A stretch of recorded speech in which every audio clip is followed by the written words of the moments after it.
Hello दोस्तों, कैसे हैं आप सभी। आई होप कि आप लोग अच्छे होंगे। एक बार फिर से स्वागत है आपके अपने यूट्यूब चैनल साइंस वाला पे। दो स्टूडेंट्स हमारे चैनल पे न्यू, हमारे चैनल को सब्सक्राइब कर लीजिएगा और बेल आइकन को ऑल प्रेस करना नहीं भूलिएगा।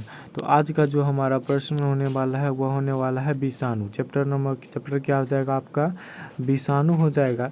और यह विषाणु का जो हमारा बुलडोजर सीरीज चल रहा है ना, बुलडोजर सीरीज का आपका जो हो जाएगा, यह हो जाएगा पार्ट नंबर 7 हो जाएगा। ठीक है, पार्ट नंबर 7 हो जाएगा। और 6 तक अगर हमारा नहीं देखे हैं बुलडोजर सीरीज तो जा करके हमारे चैनल साइंस वाला पर देख सकते हैं। सीक्वेंस वाइज आप लोग को मिल जाएगा। तो आज का जो है हमारा टॉपिक था, जो हमारा क्या था, विषाणु था। तो विषाणु में हम लोगों ने कितने क्वेश्चन कर चुके हैं। तो विषाणु जो हमारा टॉपिक है उस पर हम लोग को लमसम में 45 क्वेश्चन कर चुके हैं। ठीक है, तो आज हम करते हैं 46 से शुरू करते हैं। ठीक है, तो आज हम करेंगे 95 क्वेश्चन तक। ठीक है, उसके बाद अगले एक और जो हमारा पार्ट आएगा उसमें ये चैप्टर कंप्लीट करा दिया जाएगा। तो चलिए आज के सेशन को स्टार्ट करते हैं। तो पहला हमारा 46वां क्वेश्चन है, इन्फ्लुएंजा किसके द्वारा होता है। ये पूछा है इन्फ्लुएंजा किसके द्वारा होता है। तो इन्फ्लुएंजा जो है आपका होता है विषाणु के द्वारा। किसके द्वारा, विषाणु के द्वारा। यह एनसीईआरटी का प्रश्न है, याद रखिएगा। चलिए अगला है आपका वायरस का वर्टिकल टर्मिनेशन किसके द्वारा होता है। तो यह जो है किसके द्वारा होता है, तो ये होता है आपको माँ के जरायु द्वारा। किसके द्वारा, माँ के जरायु द्वारा। अगला क्वेश्चन पर हम लोग आते हैं। अगला है मैड काऊ। क्या है, मैड काऊ बीमारी किसके द्वारा होता है। किसके द्वारा होता है ये पूछा है। तो मैड काऊ बीमारी यह होता है प्रियंस के द्वारा। किसके द्वारा, प्रियंस के द्वारा। अगला है आपका BHU 2004 का प्रश्न है, इसे आप लोग याद रखिएगा। BHU 2004 का जो प्रश्न है इसे आप लोग क्या करेंगे, याद रखेंगे। ठीक है, तो इसका जो है कहाँ गया, इसका जो है BHU 2004 का प्रश्न है, तो इसे आप लोग याद रखिएगा। तो इसका जो हो जाएगा आपका क्या हो जाएगा, इसमें कह रहा है विषाणुओं का गुणन होता है। ये पूछा है। तो विषाणुओं का जो गुणन होता है वह सभी जीवित कोशिका में होता है। अगला देखिए, निम्न में से वायरस के लिए क्या सत्य है, यानी सही वाला बताना है। तो इसमें से सही जो वायरस के लिए है वह है ये केवल पोषक की कोशिका में गुणन करता है। अगला देखिए, HIV को रेट्रोवायरस माना जाता है क्योंकि इसमें आनुवांशिक सूचनाओं का परिवहन होता है। तो इसका जो आंसर हो जाएगा वह हो जाएगा B, DNA हो जाएगा। अगला देखिए, अगला क्या है आपका, अगला है आपको ये देखिए, ये वायरस का चित्र है। ठीक है, नीचे चित्र दिया गया, इसको पहचानना है। A के जगह पे क्या होगा, B के जगह पे क्या होगा। ठीक है, तो इसमें हो जाएगा आपका A के जगह पर हो जाएगा शीर्ष। क्या हो जाएगा, शीर्ष हो जाएगा, याद रखिएगा। क्या हो जाएगा, शीर्ष है ये। ठीक है, अब जो आता है B, तो B कहाँ है, तो B हो जाएगा आच्छाद हो जाएगा। क्या हो जाएगा, आच्छाद हो जाएगा, सॉरी आच्छाद में आच्छाद हो जाएगा। ठीक है, और C की जगह पे आपका आ जाएगा कॉलर। क्या आ जाएगा, कॉलर, याद रखिएगा। क्या हो जाएगा, कॉलर हो जाएगा। उसके बाद आता है D में आ जाता है, पुच्छ तंतु। क्या आ जाता है यहाँ पे, पुच्छ तंतु। ठीक है, चलिए अब अगला क्वेश्चन पर हम लोग आते हैं।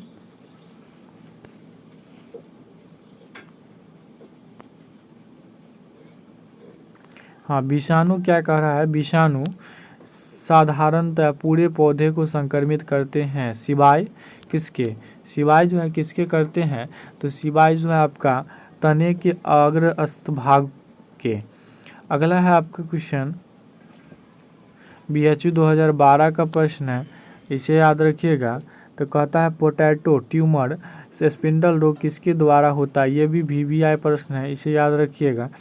इसका जो आंसर हो जाएगा, इसका आंसर हो जाएगा B, वायरॉइड हो जाएगा। क्या हो जाएगा, वायरॉइड। निम्न में से किस विषाणु में DNA RNA दोनों पाया जाता है? तो ये दोनों जो पाया जाता है वह पाया जाता है ल्यूको विषाणु में। किसमें? ल्यूको विषाणु। ये महत्वपूर्ण है, इसके भी याद रखिएंगे। चलिए अगला देखें।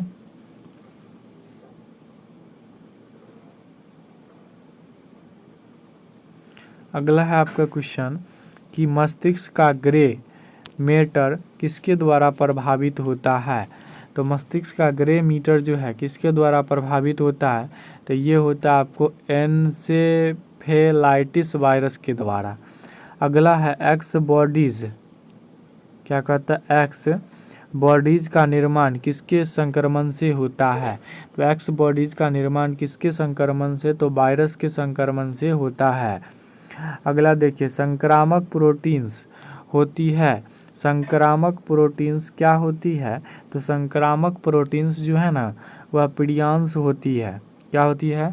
प्रियांश होती है। अगला देखिए, हमारी फसलें अनेकों रोगों से ग्रसित रहती है। वायरस द्वारा होने वाला रोग बताइए। तो वायरस के द्वारा होने वाला जो रोग है आलू का मोज़ैक वायरस हो जाएगा। अगला देखिए, केले का बंची टॉप रोग उत्पन्न होता है। केले का बंची टॉप जो है रोग उत्पन्न होता है वह होता है आपका वायरस द्वारा, पेंटालोनिया नाइग्रोनबोसा। ठीक है। अगला देखिए, इंटरफेरॉन किसकी रोगकारी क्रियाशीलता को रोकता है? तो ये जो है ना किसकी क्रियाशीलता को रोकता है? तो यह रोकता है आपको वायरस को। किसको रोकता है? तो वायरस को। चलिए अगला क्वेश्चन पर हम लोग आते हैं।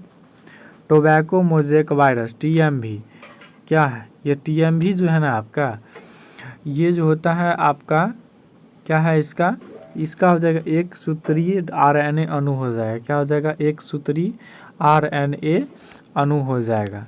चलिए अगला देखिए, विषाणु जो जीवाणु को संक्रमित करता है, गुणन करता है और किसका विघटन कर देता है, क्या कहलाता है?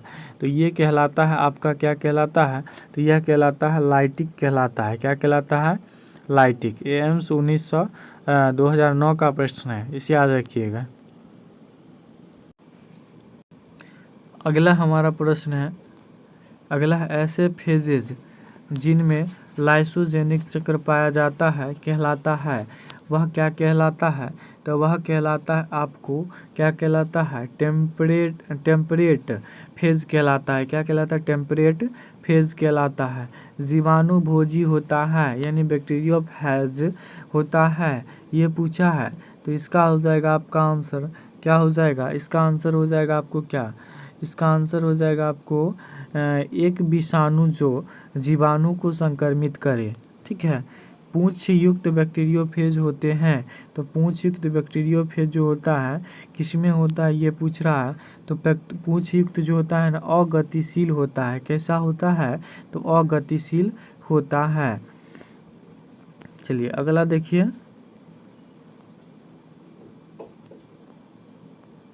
अगला है आपका, निम्न में से कौन सा सर्वव्यापी रोग है? तो निम्न में से कौन सा सर्वव्यापी रोग है? सर्वव्यापी रोग कौन सा है? तो इन्फ्लुएंजा है। क्या है? इन्फ्लुएंजा है। चलिए अगला देखिए, जब विषाणु जीवाणु पर संक्रमण करता है तो कभी कभी न तो विषाणु का संवर्धन होता है न ही जीवाणु की मृत्यु। इस परिघटना को हम लोग क्या बोलते हैं? तो इस परिघटना को हम लोग जो बोलते हैं वह बोलते हैं लयन काय बोलते हैं। क्या बोलते हैं? सॉरी, लयजनकता बोलते हैं। सॉरी, लयजनकता बोलते हैं, याद रखिएगा।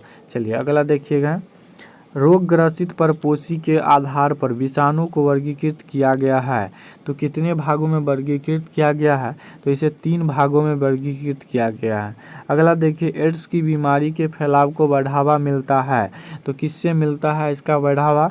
तो ये उपयुक्त ये हो जाएगा समलैंगिकता से, व्यभिचारी जीवन आचार विधि से और रक्त संचरण में संक्रमित सुइयों के उपयोग से। ऑल ऑफ दीज हो जाएगा। चलिए अगला देखिए, कथन का चयन कीजिए, सही कथन का चयन कीजिए। इसका आंसर हो जाएगा आपका डी हो जाएगा, यानी कि हो जाएगा आपका क्या? डी ऑप्शन देखिए क्या है?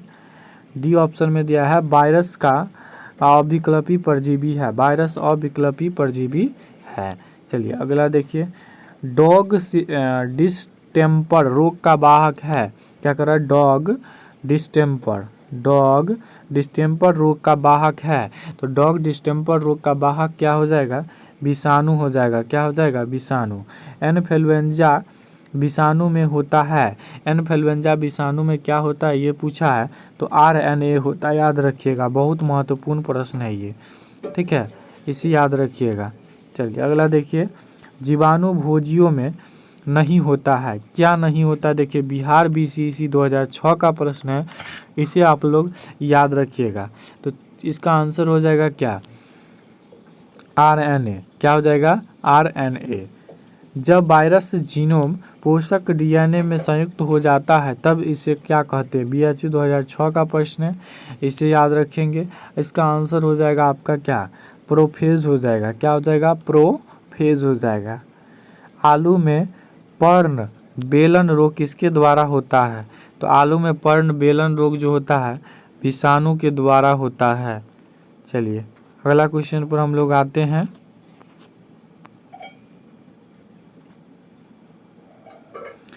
अगला है प्रोवायरस। क्या है? प्रोवायरस यानी प्रगी विषाणु है। क्या है? प्रगी विषाणु क्या है?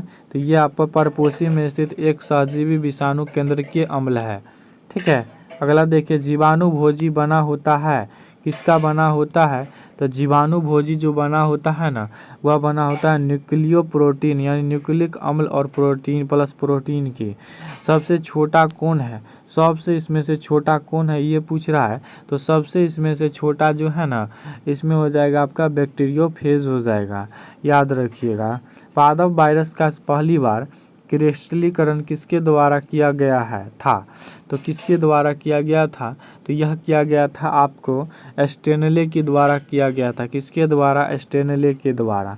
कौन सा बैक्टीरियोफेज वायरुलेंट है? कौन सा बैक्टीरियोफेज वायरुलेंट है? तो इसमें से कोई नहीं होगा, ना ही अल्फा फेज होगा और ना ही कोली फेज M12 और T4 फेज, नहीं, इनमें से कोनो नहीं होगा।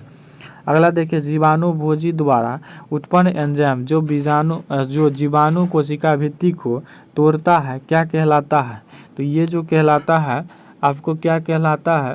तो ये कहलाता है एंडोलाइसिन कहलाता है। क्या कहलाता है? एंडोलाइसिन।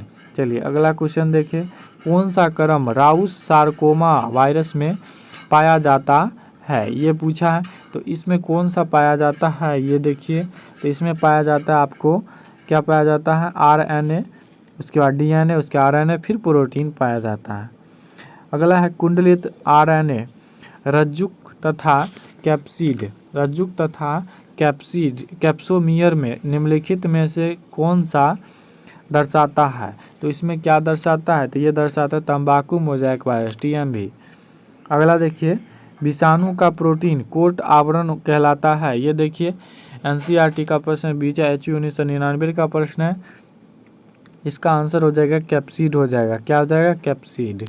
अगला देखिए, वह फेज जो होस्ट कोशा को नष्ट नहीं करता है किंतु उस पर संक्रमण करता है क्या कहलाता है? अथवा करके इसी प्रश्न को पूछा गया, कौन सा वायरस लाइसोजेनिक वृद्धि चक्र के लिए उत्तरदायी है? तो ये इसमें से हो जाएगा आपका आंसर अल्फा फेज हो जाएगा। क्या हो जाएगा? Alpha phase. हर्षे तथा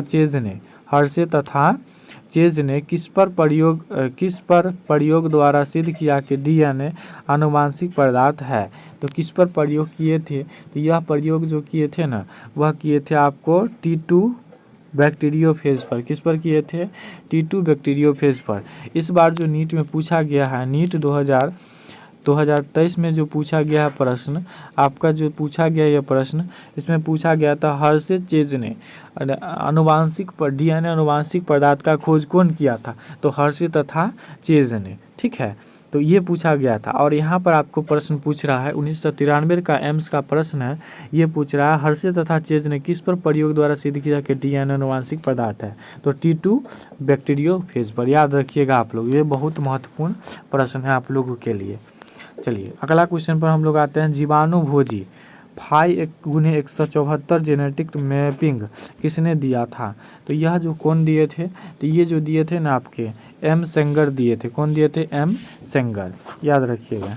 चलिए अगला क्वेश्चन पर आते हैं। कॉलीफेज T2 में होता है, कॉलीफेज T2 में क्या होता है? तो कॉलीफेज T2 में जो होता है ना आपका दोस्तों, ये होता है DSRNA होता है, DSA DNA होता है। ओके, अगला देखिए, निम्न विषाणुओं में से किसमें प्रोटीन कवच नहीं होता है और जो केवल RNA का बना होता है? तो इसमें से जो हो जाएगा ना, इसका हो जाएगा आपका आलू का स्पिंडल ट्यूमर वायरस हो जाएगा, PSTV हो जाएगा। ठीक है, अगला देखिए, जाइमोफेज किस पर परजीवी होती है? तो ये किस पर होती है? तो ये होते ईस्ट पर होती है। किस पर होती है? ईस्ट पर होती है। डीऑक्सीबाइरा सब फाइलम के वायरस में होता है। क्या होता है? तो ये होता है आपको DNA होता है। क्या होता है? तो DNA होता है। अगला देखिए, लेटेंसी का एक उदाहरण जिसमें फेज DNA होस्ट कोशिका के गुणसूत्र के DNA के साथ जुड़ा रहता है वह क्या है आपका? वह आपका है लाइसोजेनिक जेनी हो जाएगा। क्या हो जाएगा? लाइसोजेनी। साइनोफेज में आनुवांशिक पदार्थ होता है। तो साइनोफेज में आनुवांशिक पदार्थ होता है, तो ये जो होता है ना, वह होता है DNA में होता है। उसके बाद है सैटेलाइट वायरस में होता है। सैटेलाइट वायरस क्या होता है? तो सैटेलाइट वायरस जिसका संबंध एक सक्रिय कारक वायरस से होता है। तो आज के लिए इतना ही, मिलते हैं नेक्स्ट वीडियो में, तब तक के लिए थैंक यू सो मच। और अपने दोस्तों में इसे शेयर ज़रूर कीजिए। आप लोग लाइक और शेयर करने में और सब्सक्राइब करने में कंजूसी करते हैं, तो इसे 500 सब्सक्राइबर करीब अभी पुराइए। ठीक है, तो आज के लिए इतना ही, मिलते हैं नेक्स्ट वीडियो में, तब तक के लिए धन्यवाद।